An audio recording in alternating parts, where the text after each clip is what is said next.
Hi, everyone. Welcome back to our DSO conversation series. I'm super excited to have the CEO of VideaHealth, Florian, with us today. Welcome, Florian. Thanks for joining us. Hi, Jill. Thank you for having me. Yeah. So today we are going to be talking about something that is absolutely a hot topic in the industry, which is dental AI, and really kind of drilling down into some interesting stats I think that you have to share about how you've been working with some of these groups and increasing case acceptance and the treatment planning. I know you guys have done a case study in that, so I definitely want to talk about that and the group that you guys have seen a lot of success with and how they did that, because I think our audience is very interested to learn how they can be using these tools to help them to increase patient satisfaction. So I think at the top, though, it is important for our audience to know, can you just tell us a little bit about what dental AI is, and also about VideaHealth and how you guys are acknowledging and capturing AI within these practices? Yeah, absolutely. So what is dental AI? So there are different types of artificial intelligence. It's just an overarching term. And the AI we are focused on is computer vision. So taking image data and automatically identifying patterns in that data. So similar to, for instance, autonomous cars, that's also the same technology they are using.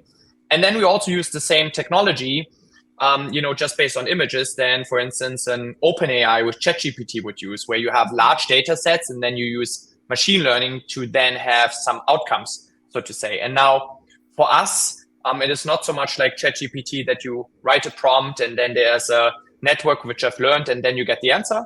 For us, the input is a dental x-ray, right? And then our AI algorithm is actually trained on massive amounts of data at this point. So the last AI we trained was trained on 50 times as much data as a single dentist will ever see in their lifetime.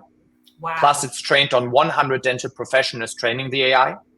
And then so we get the input is the X-ray. Then this trained algorithm jumps in, and then the output is the same X-ray, but this time, for instance, it has visualized potential decay or radiographic bone loss, which then can lead to either crowns and fillings, for instance, or which can lead to periodontal disease.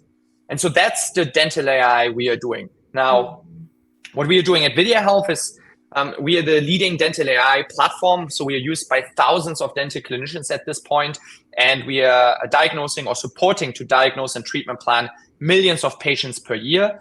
And that was also our mission, because we truly believe that we wanted to help thousands of dental clinicians to provide better care to millions of patients through the power of AI. And so that's really what we have been doing and what we are doing. And very excited to talk with you about this today. Yeah.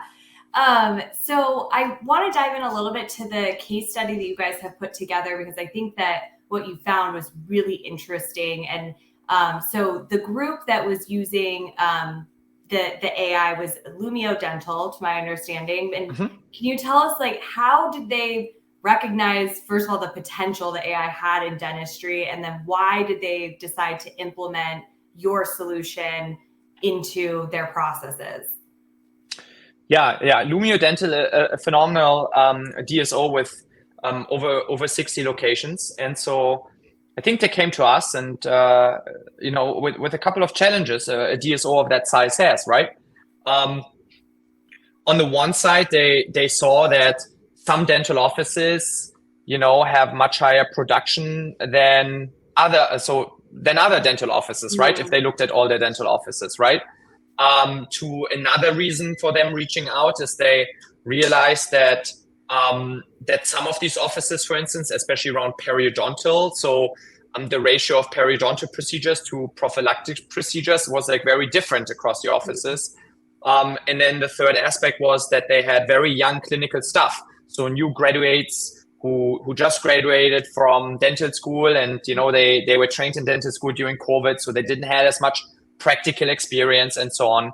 And so they came to us with the ask if we can help them to essentially introduce a standard of care into their practices, which can then lead to, on the one side, better care by identifying the right care at the right time, so earlier, as well as obviously financial also return on investment, right? And those were their questions. Now, how they did the process is really that, I think they talked to all the AI vendors which are out there, because it's a large DSO and they wanted to understand if they partner with the right company. Yeah. And so, we did a pilot with a couple of offices and also with another AI company. And I think after a very short while, they did see with VideaAI very great results around exactly the questions they ask. And so then they very quickly decided to roll us out across their organization. Now, what were their decisions factors? And in general, and you mentioned this, Jill, we also have a case study around it, which kind of, from their point of view, explains like how they looked at it. But at the end of the day, it always comes down to two things. The first thing is liking the software, and will they use it? So is the adoption high, right? And the second point is, at the end tail of that, do you actually have quantifiable results? So at the end, it comes to that. Is there the right adoption, and is there the right results? And I think like we do a lot of things very special. And so I think we got to that adoption and these results. And so that's why they chose to use AI now across their organization. Yeah. And from my understanding, it was a very short time period, like 3 months, that there was 20% increase in treatment plan value, 13% increase in production. How did they do this? Like, I know from integrating this technology, but really, like, how did those numbers shoot up that way? Because that's a really high increase in a short amount of time. Yeah, it's a huge increase. And in particular, if you think about it, it's not a lot of costs or anything. It's not that they increase the patient volume or anything. The increase you just mentioned is the return on investment we were able to prove based on the current patient population. And so what is essentially happening in the benefit of VideaAI is manifold, to be honest. But like, on the one side, we help the clinician to identify more disease earlier, right? And so we help, for instance, the dentist to identify decay they maybe otherwise would have missed in a hectic day, right? And we help the hygiene team to also identify periodontal procedures, which otherwise they maybe would just do a prophy. That's one side. And the other side is that we also get a higher case acceptance rate, because we train every of our DSO customers a lot of how to use their technology together with the patient in the case presentation. So for instance, the dentists, they usually look at the AI before they go to the patient, and they make their treatment plan, and then they hide the AI, they go to the patient, they explain the treatment plan, and then they say, you know what, and we have VideaAI, which is an FDA-approved algorithm to make sure you get the best treatment, and then they pop up the AI, and it confirms the treatment plan they just presented. So that increases significantly the trust between the provider and the patient, and then leads to a higher case acceptance rate. The same thing happens for the hygiene team. We actually had, also with Lumio, that was crazy that the director of hygiene, Kelsey, who's amazing, we implemented in one of their struggling offices, so to say, and after 30 days, just like 2 weeks after we implemented it, they already, made $3,000 more in periodontal procedures. And the reason is because our periodontal AI, it really nicely showcases with colors the bone loss of 2, 3, or 4, or 5 millimeter, depending on how much the bone loss is. It color codes it, and so the patient themselves, they co-diagnose and treatment plan with the dentist. Then they see like, okay, so what's this red, right? And they understand millimeter, and they understand red is not good. And so both of this leads to, on the one side, that you identify more. So that is going back to what you said. So across all these treatment plans, so across crowns, fillings, and periodontal procedures, we saw, a 20% increase in treatment plan value. So that is, if you take the practice management data, we can see that just more procedures have been treatment planned. And then because we also have a high case acceptance of that, then in total, we also increase their revenue production. So literally what is, so to say, in the bank at the end of the day by 13%. Yeah. And so, so financially, it's an absolute no-brainer. 13% is like, this was like a 30x ROI or so. Don't know exactly, but like over 10x for sure. Now, the great thing, and I want to go back to that because I'm a patient myself. Everyone in my company only goes now to a dentist who uses our AI. So we have a map. I was like, does my dentist have AI? Like, I need to know now. And it's powerful, Jill. Like, I was just at the dental office. And saw my own teeth with our AI, and it's really powerful to see, oh wow, and you can track it and all of that, right? It's fun. And I want to mention that. So there's a financial ROI, but it's also the best for the patient, because if you're the patient, you want to make sure that you get the right treatment, but also at the right time, and don't delay treatment, because that's the problem in dentistry. In dentistry, you have the smallest or the lowest case acceptance rate across entire healthcare. Like crowns is 35% across the industry. That's like tiny.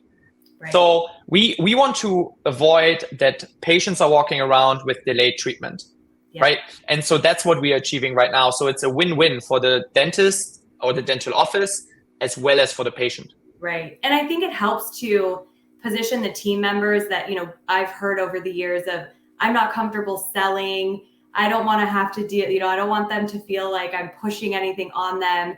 And this allows the team member in the office, HR for Health, I'm always thinking about the team and how they're interacting with this, but it allows them to feel like less of having to sell this, and or if they are feeling like they're selling, they're using objective images that is building that trust with the patient. So I think it makes their jobs easier too.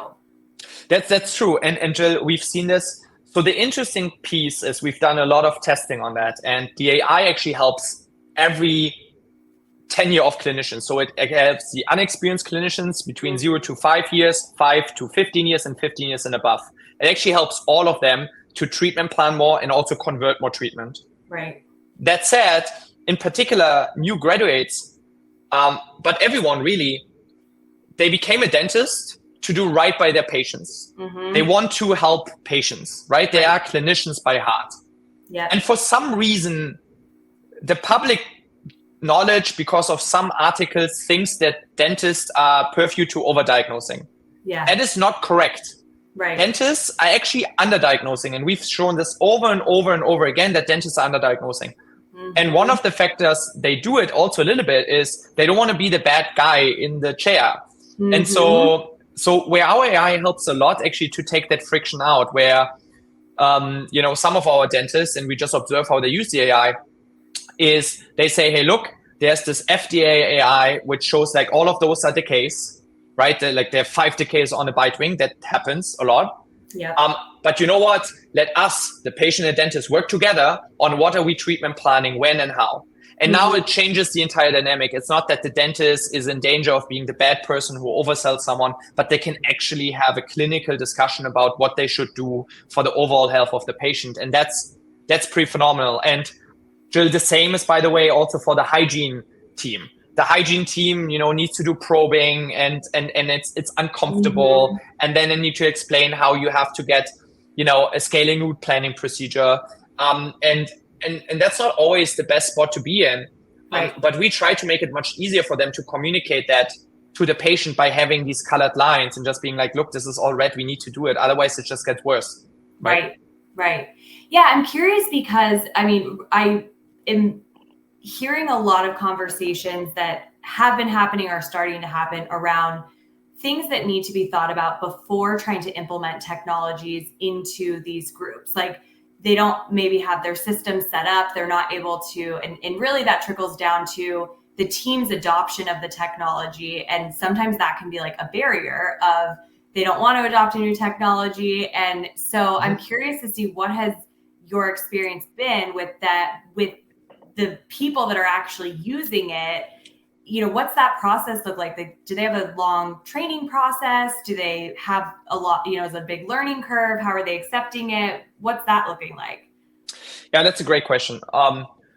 So in general, I think always change management and introducing new technologies is hard, right? And they are so busy. I myself have been like a clinician before, and so I'm aware how hard that is in your day-to-day when you're rushing from one operatory to another and so on, to be like, hey, well, but we do it differently now. Right. That's really hard. Now, there are a couple of great things about our technology, and then there's a couple of good things you can do about change management. The first thing is like, we are not a completely new product. Every clinician is very used to using X-rays to diagnose and treatment plan. In fact, it's one of the centerpieces of it. Mm-hmm. And what Video AI is essentially, it is an AI-powered X-ray viewer. So when you show them, and when you, Jill, would see our product the first time, I bet you would be like, okay, that's how I use it. Mm-hmm. It's like not, it has the same functionalities as any X-ray viewer they've ever used for, let that be DEXIS or CareStream or whatnot. Yeah. But then it has AI findings on it and so on. So fundamentally, it's not a hard to use product, and the installation takes 30 minutes and the onboarding takes just 30 minutes. So that is the good thing. Right. Absolutely. It's a lunch break. Yeah. And we do a lot, especially with our DSO partners. We do a lot, to scale that very quickly. So we do actually internal webinars, and we can onboard every week, like 10 to 20 to 30 locations.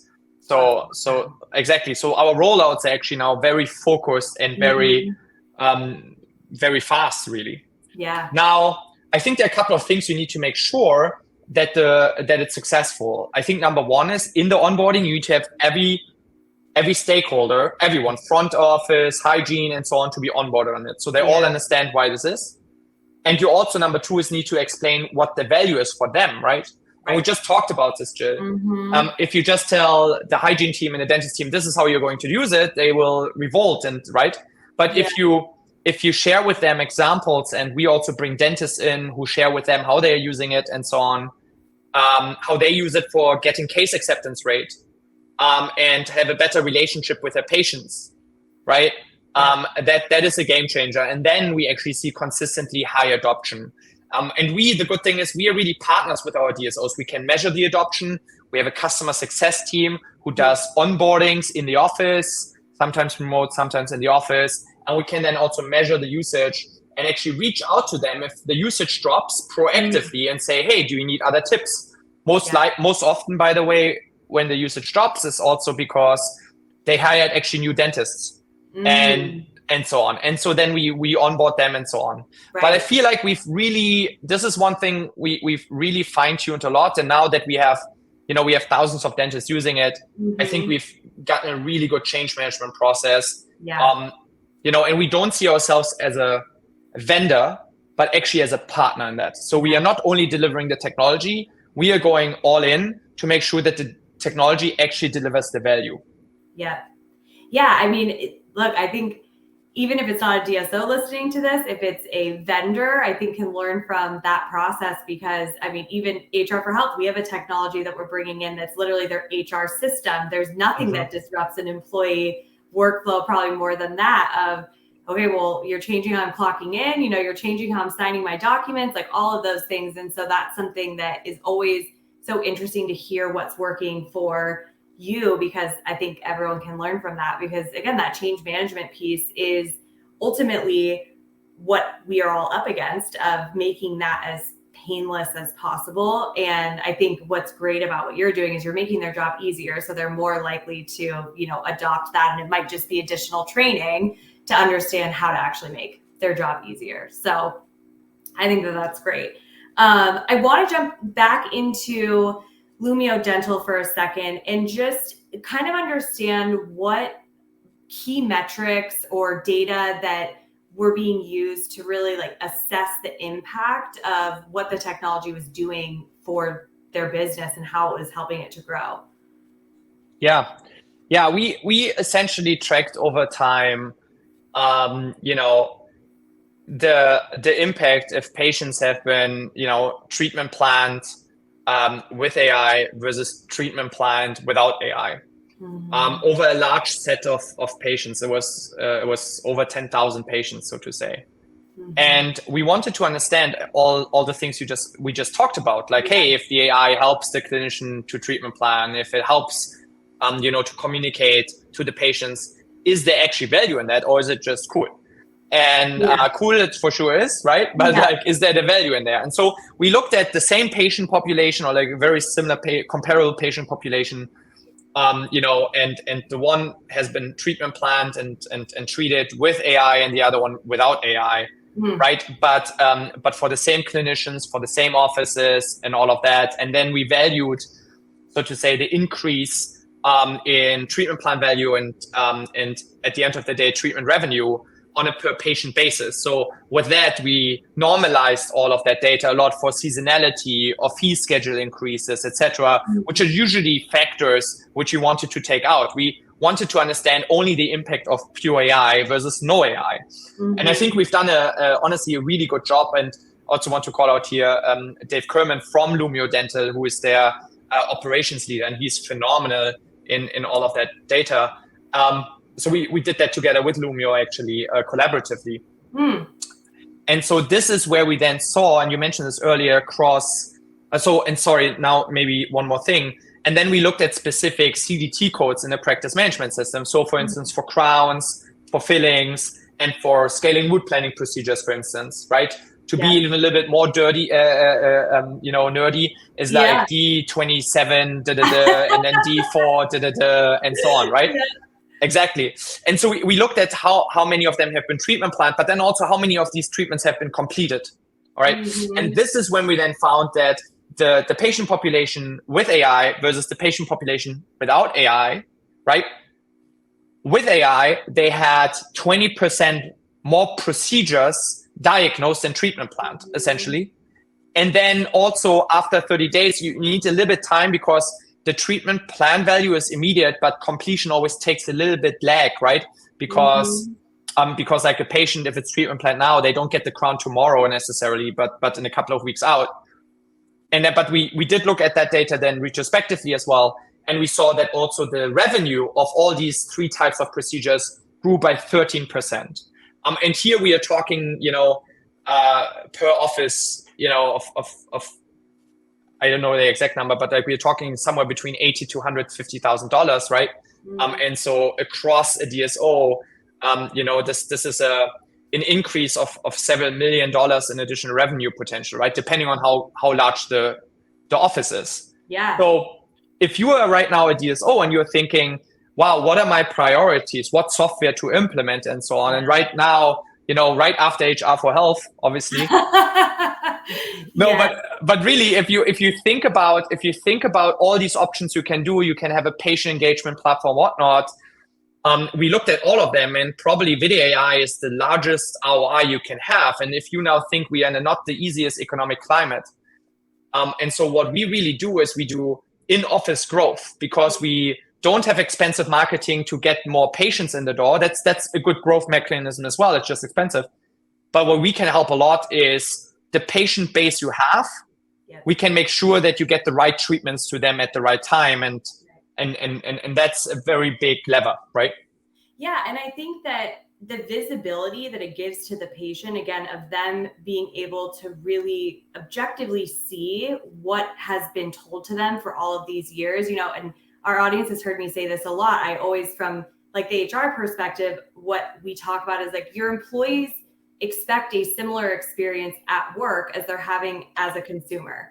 And that's the same as when they're sitting in the chair as a patient. They are expecting transparency, like efficiency, speed, like this generation that's coming in. When you go on Amazon, you order something, you know exactly when that's getting to you. You know when the car is down the street, like delivering it. Like and those experiences, I think, have to be translated into our industry a little bit more, because that's what they're used to as a consumer. And the moment that it feels like something is slow, or they're having to, they don't have that visibility that they want to see, or that they're used to getting elsewhere, it's going to make a big difference. And I think that, again, from the AI perspective, for the offices that aren't using AI, that they're already at a disadvantage for those offices in their area that might be using it. Because again, a patient, once they see that, they're not going to want to go back to not being able to see something like that. Yeah, it is. This is pretty cool, and I have a funny anecdote. And again, I think I shared this earlier. Like everyone in our office now goes to an AI dentist, so to say. And I wouldn't like to not have that anymore, right? Right. And so we had the fortune to be invited on Fox News, so television, to explain our AI platform and so on. Yeah. And we got obviously we had hundreds of dentists reaching out to want to have access to our platform, but we also had a lot of patients reaching out asking how can their dentists exactly receive this AI. And that was super interesting. I I do believe that, in 3 years probably that I think every DSO has adopted AI and AI supported treatment planning. And I think that also many patients will only want to go to this where they have this level of transparency. Mm-hmm. Again, I think it's important to mention we never take the autonomy away. We are an assisting tool. We never tell the dentist of what to do. They have the final say in everything, but we just want to help them in a busy day. Like instead of them looking at 18 x-rays of an FMX, they just have like the 18 x-rays, but we have boxes or like we color code what needs to happen and they can focus on that. So it also saves a lot of time, right? And then we have another feature, for instance, because you mentioned this about the time saving. One of the things we've also observed is that many dentists, in order to get case acceptance, they pull up their images of the past visit and the current visit to show the progression of disease. Now that takes a long time. If you've ever seen this, like, okay, this is your image from last. So our software does it absolutely automatic. We automatically identify the same tooth numbers, put them next to each other, and then we can measure how much the disease progressed, which is an incredible tool to get case acceptance rate because you establish trust with the patient as well as urgency. If your bone loss increased by 2 millimeter in the last 9 months, then just think about where it will be in the next 9 months, right? And so those are things where we, Jill, not only improve better care, but also have a lot of time savings, which is, in the current client, so important. Yeah. I mean, and we're going to share the case study link so that people can access that and know, the details that we're talking about. And I'm just kind of curious, what would you say is the one thing or maybe few things that these groups that have not implemented AI like need to be thinking about or should be aware of, or, that don't even, maybe they think AI is great, but they're not really sure what it is. They're not really sure, I think we've talked a lot about how it benefits them, but what things should they be thinking through and how does that connect to like their growth plan as they're also thinking about, how am I going to grow? How do they prioritize AI in that process? Yeah. Well, I think they should look at their organization and see like what are the challenges, so to say, or the opportunities, right, where they can, make the DSO more successfully. And I think if some of these opportunities are, to get all the offices to the same standard, and often what we are seeing is the top 20% of offices make as much, production as the bottom 50. Yeah. So if one of the opportunities to bring all of them up, right, or another opportunity is to have better training and standard of care for instance, young dentists in particular, or the third bucket is, to attract talent, because we are also seeing that talent, our dentists and hygienists, they rather go now to offices, especially the young people who have AI deployed. So if any of this, same store growth, a better patient experience, better teaching and coaching, or also better hiring, if this is in their list of priorities, right? Yeah. As well as if they have like pretty big revenue goals and clinical goals, I think they should absolutely look at AI. Yeah. And in particular, then obviously us, I think they just have to assess what's the best fit for them. I think they need to make sure that the AI is built on large data sets and has a high accuracy, because we owe that to the patients. And they need to make sure that the AI vendor, has a lot of experience in, change management and actually training the staff, so that the AI is actually really used, right? And we are proud of that. We truly believe like we are, the biggest company, honestly, by the use of patients, right? We are also directly integrated into Dentrix and Dentrix Ascend. So by the way, everyone who is listening here, who is on those two platforms, they can just flip on the switch and they have the AI there. There's no installation or change management needed, but we work with all the platforms, but obviously this is huge. And I believe that video AI can help in many of the top priorities right now of DSOs. Yeah. More than people realize. And I think every one of our customers who have implemented it, right? If you would call them up right now, they would say exactly the same, that all these KPIs have improved.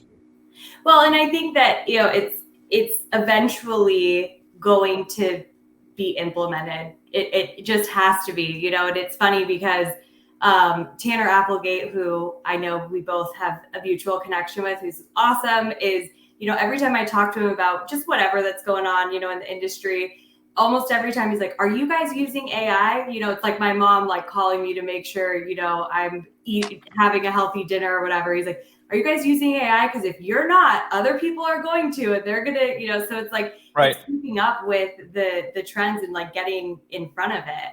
Right. And I actually want to come back to that thought in a second, but I wanted to ask you a couple just like fun questions for our audience to get to know you. Okay. Shows. What are you binge watching right now? Are you a TV binge watcher? Oh, no, not really. Not really. What did I watch the last time?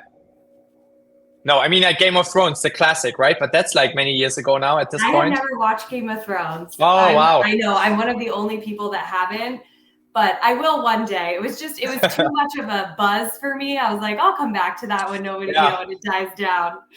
I'm also like that. I'm originally from Berlin, and so there you were like cool. And so I watched Game of Thrones when it wasn't cool, and then it became cool, and then I also didn't want to watch it anymore. But now it's cool. I don't want to watch it anymore. Yeah, you can watch it after a decade. That's kind of cool again. So, you know what I mean? Yeah. No, but I honestly, I used to be a Netflix person and so on, but since I founded Videa, I'm pretty busy, I must admit. Busy. So yeah, exactly. No, not much. I'll ask you the question again in 5 years. Okay. Then you can see if this has been. There's one great show, by the way. Now I finally remember. In the last 12 months, I watched one show which almost no one knows, and that's called Counterpart. And yeah, Counterpart on Amazon. It's on Two Universe. It's a place in Berlin, but that was not the reason. And it's kind of crazy. It's like two worlds, and one world, like this world split, and it's two worlds, and in one world a virus happened. And it was weird. I watched it during COVID, so that hit home too much. Yeah. And but bottom line is like the same world, but what happens, so to say, that's why Counterpart. What happens if one has a virus and the other one doesn't? And it's a really it's a really good show. But no one knows it. I selfishly ask those questions for myself so that please. Exactly. In 5 years, you can tell me if I finally binge watch more again, and I can tell you what you think about the show. Exactly. If you could do anything for the rest of your life, what would you do? Well, probably building AI in healthcare. I think that's I think for the next decade, dentistry, and we do have the ambition in the long term to do medical dental integration. And I actually think that AI or general data science, it's like a very broad term that can. We have a lot of issues in healthcare around the world, but also in the United States. And I actually think that this can play a major role of reducing costs, preventative care, etc. And to be honest, the rest of your life, you want to live a purposeful life, right? In order to be happy, I think it's one of the pillars. And so I think no one in my company, neither myself, feel that we don't have a big purpose. And so I think I would like to do that.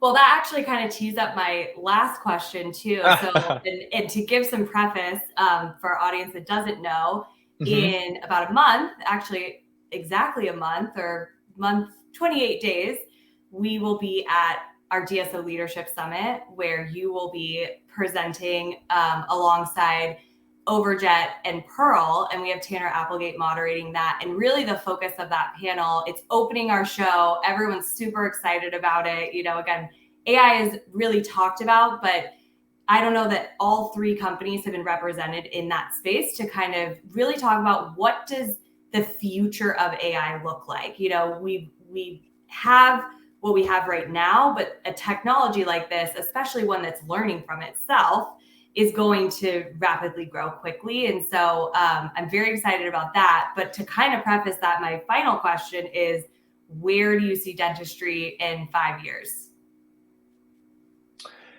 Okay. In 5 years, I do believe that AI-supported diagnostic and treatment planning will become the standard of care. Yeah. So everyone in the audience, family, friends, and so on, I think they will go to a dentist and be like, wow, that was so cool. I had the second opinion. I think that actually will happen faster in 5 years, but in 5 years, Yeah, for sure. it'll be right? the standard, bare minimum. Exactly.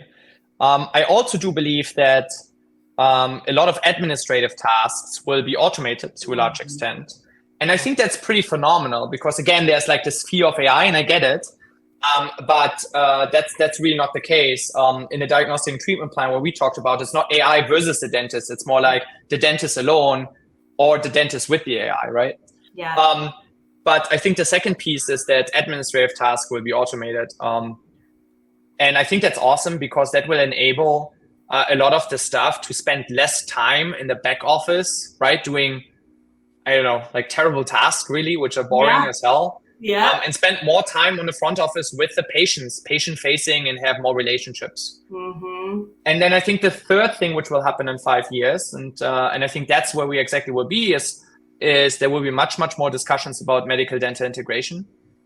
I truly believe that, coming from Europe, where I was honestly a little bit shocked that when I came to US, and I've lived here now for a long while, but that it's always here like healthcare and dentistry, but it's a subset of healthcare. So I'm still confused by that.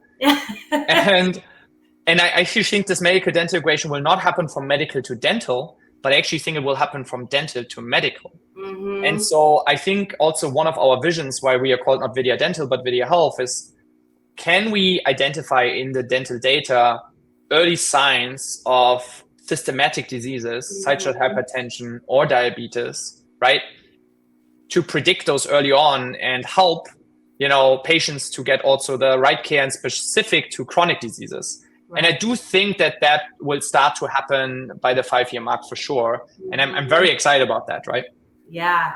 Yeah, I mean, I think for years, the medical dental integration has been a topic, but I don't know that the industry has really had the vessel to make these things be connected. And this technology is probably the best hope for that to happen, because it is such a complex systematic structure if we're just even trying to think of how do we integrate these two. And technology is going to be the way that addresses it. No question. Yeah, absolutely. I mean, I have like a weird background about all of that stuff. And so one of them things is that it was actually several years in medical school, and I dropped out short before my MD to found a company back then in the healthcare space. And so there is so much evidence, and we even learned that in medical school about the mouth-body connection, etc. Right. But I think everything which is talked about is papers and then education around it. And education is very important, right? 100%, because that will help dental patients to get the right care and understand that, the bacteria you have in your teeth, they're not isolated to the teeth. They can also go through the arteria to your hypertension system, so to say, or cardiac system. The thing what is missing right now and what we try to do is that we can help with interoperability and technology to make this education actionable, right? To be like, really like, hey, we have millions of patients. I mean, that's the beautiful thing. We already diagnose and treatment plan millions of patients. And we know that there is a correlation between these diseases and that we can have actionable flags for the patients. I think that would be amazing. And a vision and mission we are working towards. Yeah. Well, I love to hear it. And I know, again, we're going to talk more about that at our summit. So this is like a little sneak preview of what the topic is going to be. But I cannot thank you enough, Florian, for joining this conversation. I think that this is going to be really helpful for our audience, because this is it's a new thing for so many people. And like you said, there might be this fear of AI. And I think that you made it very digestible and comfortable. So I appreciate that, because it doesn't need to be scary. It can definitely help them to just have a better day to day, which is ultimately what it's all about, right? Like, we don't want to be killing ourselves and stressing out. There's good stress of like, I'm, motivated by this and I'm busy. And then there's bad stress. My CEO and I always talk about that. And the moment we have bad stress, it's like, that's when you start to burn out. So I think that this is addressing so many different areas of the business, no matter what somebody cares about, if it's the revenue. If it's just revenue, it checks that box. If it's their team, it checks that box. If it's their patients, it checks that box. You know, if it's their own sanity of working smarter, not harder, it's checking that box. So I really appreciate you sharing it with our audience, because it's really helpful, and we're very excited to have you at the summit so we can continue the conversation. Awesome. Thank you so much, Jill. Really appreciate it, and looking forward to see you soon. Yes, you too. And everyone, just as a reminder, again, we have the link to the case study here in the recording, so you guys can get that too. And we will talk to you all soon in our next conversation. Awesome.